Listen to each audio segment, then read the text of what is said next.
Breast హెల్త్‌కి ఇప్పుడు నేను కొన్ని చూపిస్తాను. కంపల్సరీ ఎవ్రీడే ప్రాక్టీస్ చేసుకోండి. మీకు ఏజ్‌తో సంబంధం లేకుండా మీరు 15 ఏళ్ల నుంచి స్టార్ట్ చేసినా కూడా సంతోషమే. సో, ఎవ్రీడే మీరు హ్యాండ్ అప్ లిఫ్ట్ చేసినప్పుడు మీరు ఎలాంటి స్ట్రెచెస్ తీసుకున్నా సరే, ఓపెన్, క్లోజ్ తీసుకుంటున్నా, అప్ సైడ్ స్ట్రెచ్ తీసుకుంటున్నా, ఇన్‌హేల్, ఎక్స్‌హేల్ డౌన్ తీసుకోండి. ఇన్‌హేల్ పైకి, ఎక్స్‌హేల్ డౌన్ తీసుకోండి. మీరెప్పుడైనా సరే ఆర్మ్స్ అప్, డౌన్ మూవ్ చేసినప్పుడు మనకి లింఫ్ అనేది మూవ్ అవుతది. సో, మనకు చాలా లింఫాటిక్ డ్రైనేజ్ ఇంప్రూవ్ అవ్వడానికి బాగా హెల్ప్ అవుతదనమాట. సో, తప్పకుండా ప్రాక్టీస్ చేసుకోండి. దెన్ వచ్చేసి అండర్ ఆర్మ్స్ మసాజ్.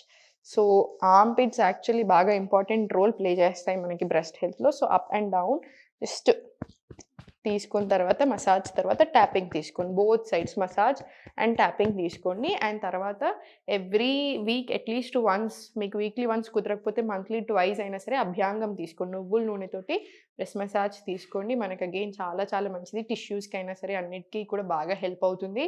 సో, తప్పకుండా ఎవ్రీ డే అట్‌లీస్ట్ ఎక్సర్‌సైజెస్ మాత్రం ఇంక్లూడ్ చేసుకోవడానికి చూడండి.